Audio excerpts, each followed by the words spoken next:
Hello guys, magandang araw po sa inyong lahat, lalong-lalo na yung mga nanonood ngayong araw na to, at magandang gabi rin sa mga nanonood ngayong gabi habang nagpapahinga. So ayan, ako nga pala si Ilocano Lacuachero, founder ng Ilocano Lacuachero. Sa darating po na February 28 ay magkakaroon po ng kauna-unahang charity ng Ilocano Lacuachero, at ngayon pa lang ay nagpapasalamat na ako sa inyong mga kagulong sa pagsuporta nyo, sa malakasang suporta na ibinigay nyo dito sa unang charity ng Ilocano Lacuachero. Meron na po tayong suma total na 75 Riders Club at team na dadalo sa ating charity.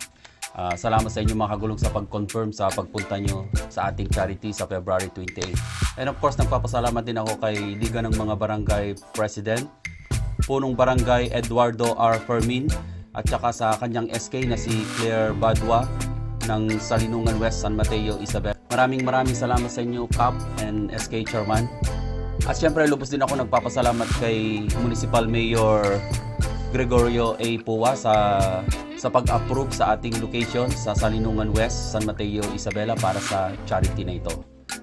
Pero teka nga muna mga kagulong, sino ba yung i-charity natin? Ngayon, malalaman nyo na kung sino ang beneficiary natin para sa ating charity.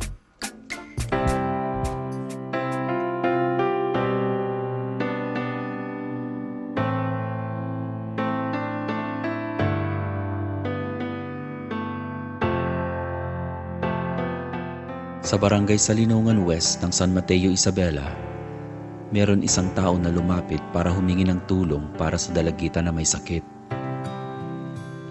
Na-diagnose na meron siyang meningitis. Siya si Siomay May Matic, 15 taong gulang na anak ni Tatay Rodolfo at Nanay Marilu.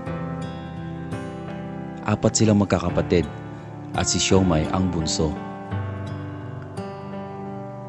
Dito na lang sa papag na kinauupuan niya, umiikot ang kanyang mundo.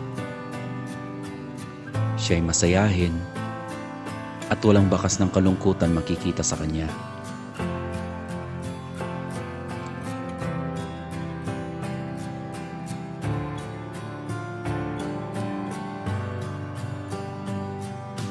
Pag di niya masabi ang kanyang gusto, kinakagat na lang ang mga kamay nito at dito niya ibinabaling.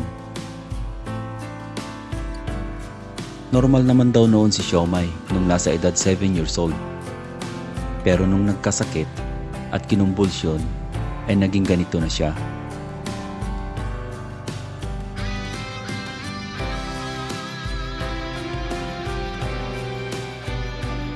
Major needs ni Siomay ang wheelchair para naman makapag-explore sa labas, maarawan, makalanghap ng sariwang hangin at makita ang ganda ng kapaligiran. Si Tatay Rodolfo ang nag-aalaga sa kanya. Dating nakikisaka, pero dahil sa kahinaan ng katawan, minabuti na lamang niya na bantayan si Siomay. Tanging si Nanay Marilu na lang ang naghahanap buhay para sa kanila, para sa pantustos o mga pangangailangan ni Siomay. Si Nanay Marilu ay nakikikatulong. Nagtitinda ng salted egg, nakikitanim ng mais at palay. Ang mga kapatid naman ni Siomay ay nasa malalayong probinsya at may kanya-kanya na ring responsibilidad sa buhay. Kaya binuo ang charity na ito para kay Siomay, para kahit papano madagdagan natin ang pang-check up, maintenance at iba pang mga kailangan niya.